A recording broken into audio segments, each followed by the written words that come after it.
in preparation for IELTS and TOEFL. And yeah, anybody who is willing to join this free class actually is welcome. So let's focus on the questions one by one. The first question is from Arash from Poland, and the question reads, what happens to our body when we finally give up smoking? Could you please just wrap it up, because there are many things that happen to our bodies when we quit smoking. So yes. Okay, when we completely give it up, we are the same as a non-smoker. I think it's Suddenly or gradually? no, gradually after 15 years. Yeah. For example, heart rate.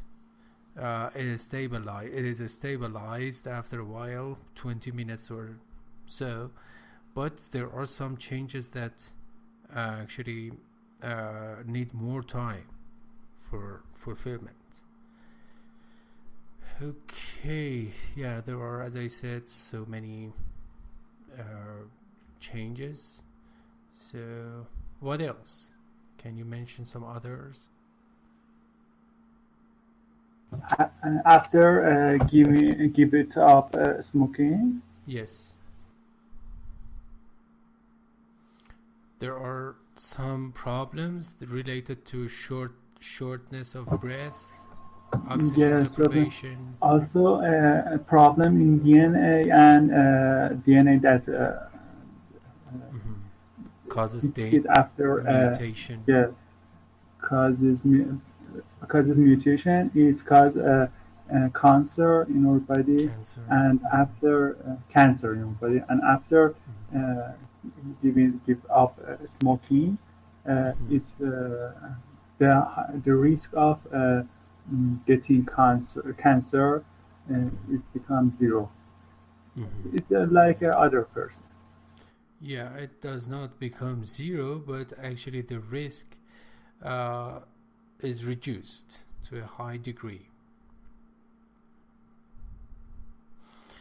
Okay, but the big question is that we do have so much information about destructive consequences or dire consequences of smoking, but on the other hand, we have so many people, and also I think the number of people who refer to smoking or become smokers actually is increasing. So there is a irony here, contrast. What's your opinion about that? I mean, a high level of knowledge about the negative habits or negative, let's say, influences or risks of smoking, and on the other hand, a high number of smokers. I think all the smokers know the bad effects of smoking, but they can't give up smoking because they are under the high pressure and anxiety, and it's like a mandate for them to relieve this pain. So by smoking they could just alleviate some sort of stress, as you said. So but yeah, that is just attributed to those who are already smokers. What about those who have not smoked yet, but they just joined the circle of smokers? I think they see other smokers and they just want to try that, and after try that, it's they feel pleasure of that, like others material that addicted people. Yeah, they are addictive. Yeah, even actually coffee consumption could be addictive, and everything that you just do repeatedly, and after a while it loses its value, could be a kind of addiction. Could you mention some other types of addiction apart from, as I said, coffee consumption, smoking? Could you mention some other types of addiction? I see also some people that addicted to tea. Uh-huh. They Yeah. can't give it up. It's very easy to give it up, but they can't. Yeah, I know.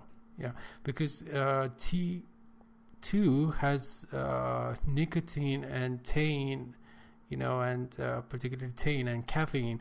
Not nicotine, but thein and caffeine, and these substances and materials are addictive. And yeah, even recently we have the issue of internet addiction. People just go addicted to the internet, and there are institutions worldwide that are intended to help people just overcome their addiction. Mm. And before that, we have addiction to TV before the Uh-huh. internet. Yeah, yeah. Uh, We call them couch potatoes, and those who spend so much time in front of the TV, and particularly they feed on some snacks that are unhealthy. For example, fried chips, and these people are called couch potatoes. yes. Hmm.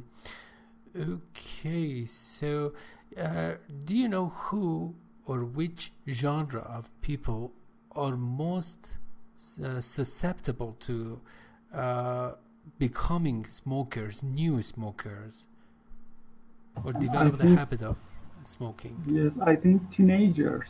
Uh-huh, All the bravo. teenagers like to Yeah. try that. Teenagers and adolescents are highly influenced, and they might be manipulated by others actually who are already smokers, because they are emotional, because they tend to be mavericks, and they are easily influenced. And yeah, this is a critical period of their lives.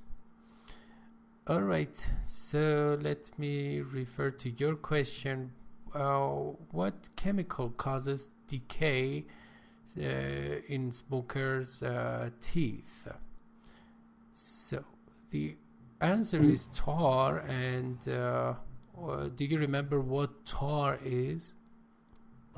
Tar is a chemical that penetrates to tooth etymology. I don't remember the word. Yeah, it's Penetrate a. the cover of the teeth, and it causes decay. It doesn't penetrate. It coats the teeth enamel. Coat here Excuse means me. cover. Smotter is okay. Smotter. Yeah, that Or could be also.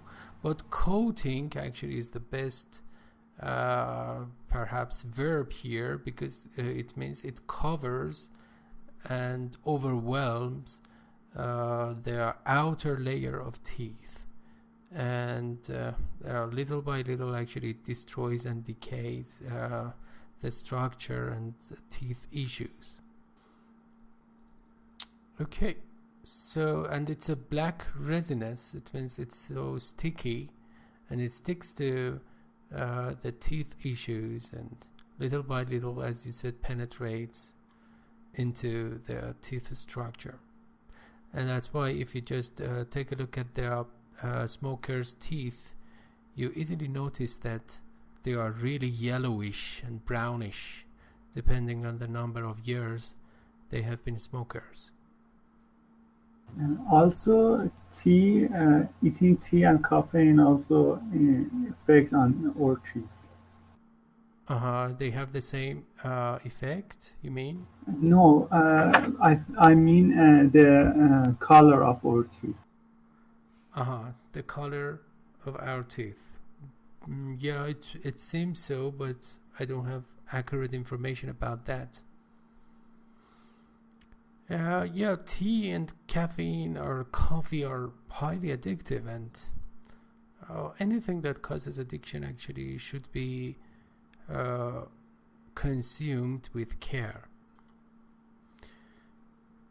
Okay, so let's go to the next question. What is cilia, and what is its job? Well, cilia, as you must know, actually refers to those tiny hair-like structures in the inner or internal layer of our lungs and respiratory systems, and they are intended to just clean up any microbes or infections if there is any. So they just clean up the environment. Okay. Thank you, Henry. Yes. Okay, so let's get back on track. What does cause oxygen deprivation and shortness of breath? So here, actually, you have written what does cause. Did you want to put emphasis on that? Because it's not the natural form of just putting this question in this form. The natural way, the natural way or form is what causes. But if you want to place emphasis on that, place emphasis on that, you could say what does cause if you really meant that. Did you mean that, or that was a mistake? No, that was a mistake. Okay. Yeah, because as I said, if you want to just put emphasis on that, that is the correct way. What does cause oxygen deprivation? Okay, and back to your question. Yeah, carbon monoxide is the answer to that, and it permeates or penetrates into the membranes, and it makes a replacement for oxygen, and that's why after a while we think that we are deprived of enough oxygen. Of course, not we, I mean smokers. I'm not a smoker. Okay.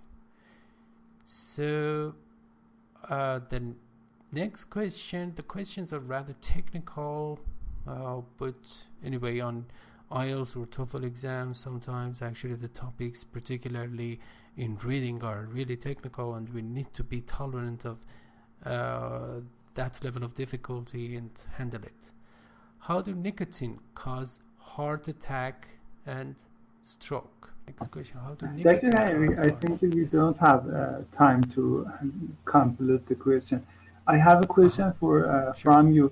Have you ever pursued to smoke? Smoking? Yes. No. Hopefully, fortunately, no, because I already knew that it is so dangerous and also addictive. So when you know that there are risks, so you don't need to experience everything on your own. Yes. So, for example, heroin. If you just actually experience that one time or once or twice, you will become completely addicted to that, and generally there is no return. So I think it's not logical to experience everything on your own. You can just rely on other people's experiences. Yes, exactly. Okay, so do you have any, because actually the questions are, as you said, rather technical. In some countries or societies, there are some limitations that are placed on some people actually who are smokers, for example, considering some areas for only smokers. Do you agree with this policy?